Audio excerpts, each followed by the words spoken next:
everyone, Alyssa here with Coach Aaron. He just finished his run. I ran early this morning, so I did not get out of it today. So hopefully you guys ran and had a good time, or went for a walk, or just played outside. So now we're gonna get a really good stretch in. It's gonna be super quick. Some moves you're familiar with, maybe some new moves for you.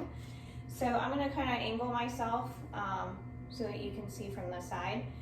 Go ahead and take a big step forward with your left foot, come down onto your right knee, and you're gonna curl your right toes under so that they're driving into the floor behind you. Your left foot's firmly on the floor in front of you, and then kind of tuck your tailbone underneath so you're really feeling a stretch here on the front side of your leg. That's called your hip flexor. If you run a lot, that's normally very, very tight, so this should feel really good. You can place your hands on your hips or press down onto your knee, whatever feels good.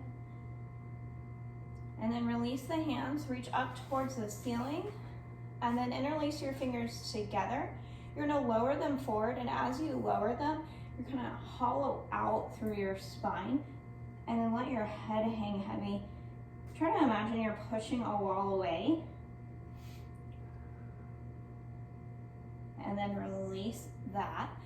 Step your left foot forward a little bit more. One hand on either side of your foot. Uncurl your back toes, and then really press through that right hip down towards the floor. Make sure your knee is over your ankle or slightly behind. And then from here, reach your left arm up and bring it your right heel to your seat. Grab on and then open up through your shoulder. So another hip opener here. Maybe even feeling a stretch in your chest. And then release your foot, bring both hands back. Shift your weight back so that your front leg is straight, your foot is flexed. Driving that left hip back.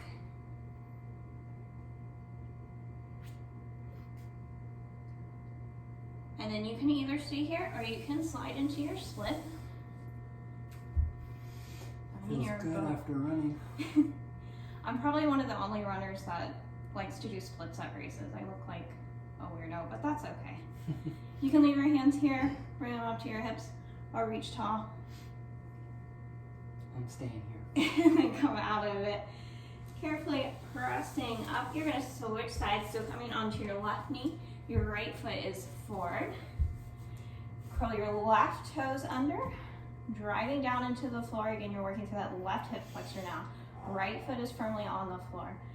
Hands on your hips, where you can press in, and then tuck your tailbone under. Definitely feel tighter on this side. Yeah, and that's gonna happen. You're gonna feel tighter on different sides, different days. And then reach the arms up to the ceiling, interlace your fingers together, and then round forward as you press the arms forward.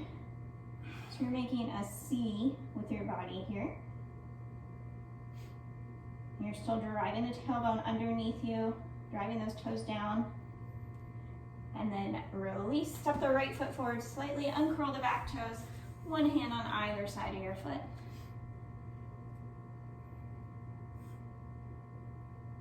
And then you can sit up tall, reach the right arm up, reach back for your left foot. You can grab onto your toes and open up through your chest. Ooh. Cramping. Try it again. It's okay if you can't do it. Takes a long time sometimes for people. You might be just a little stiff, but you can try to work for it. You can tuck your toes up on the couch on this one and put your knee on the floor. You don't have to lean over this way though. You can always use a towel too to grab your foot. Yep. And then release that. Shift your weight back. Leg is straight, foot is flexed, so you're really feeling it in your hamstring here. And then you can stay right here or slide into your split. Whatever you have today. Again, you can do hands down, hands to your hips, arms up. You can take a lean forward if you need to. And feel free to stay in this as long as you want to. Certain days you might not be as flexible as other days, like we already said, but you know, you can always work through and try to work on becoming more flexible. So if you need to pause it right here, sit here for a few minutes. And then go ahead and press up. And you're gonna bring that foot back, come up to a straight arm plank position. You're not holding this, so don't worry. But pull your right knee to your chest and then bring the knee to your right wrist, setting the leg down on the floor. So your leg is bent. It can either be at 90 degrees or you can pull it in. I like to pull my heel in close. I feel a better stretch that way. So you're feeling this in the outside of your leg up into your glute muscles. Both hands on the ground. You can sit up tall, maybe press through your chest. And if that feels good, you can use your breath as you walk your hands down.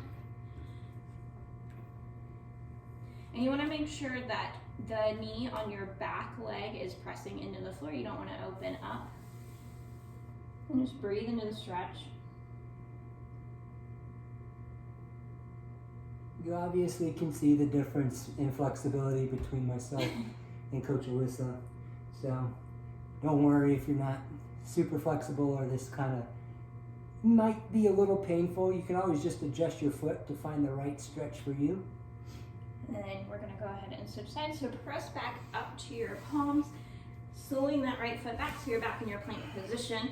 Pull your left knee to your chest and then set it down behind your left wrist. Again, that right back knee is pressing into the floor.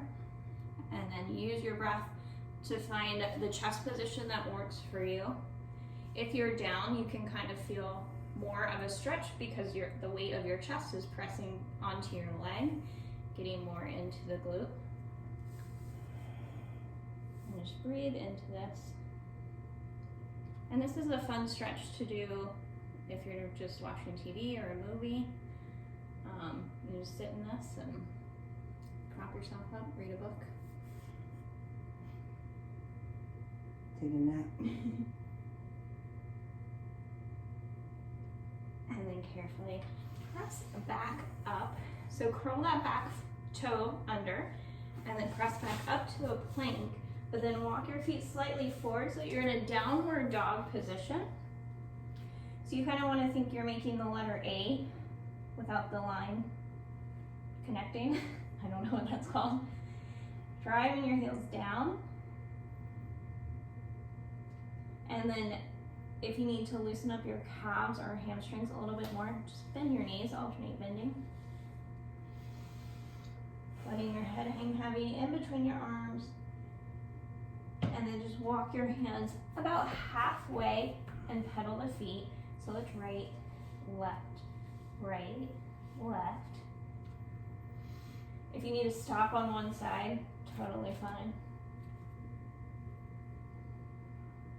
And then from here, walk your hands all the way back to your feet. Cross your right foot over the left. And then kind of sit into that left hip. So you should feel stretched. I feel it the entire left leg. Same. And then come out of that, switch your feet left over right, sitting into that right hip.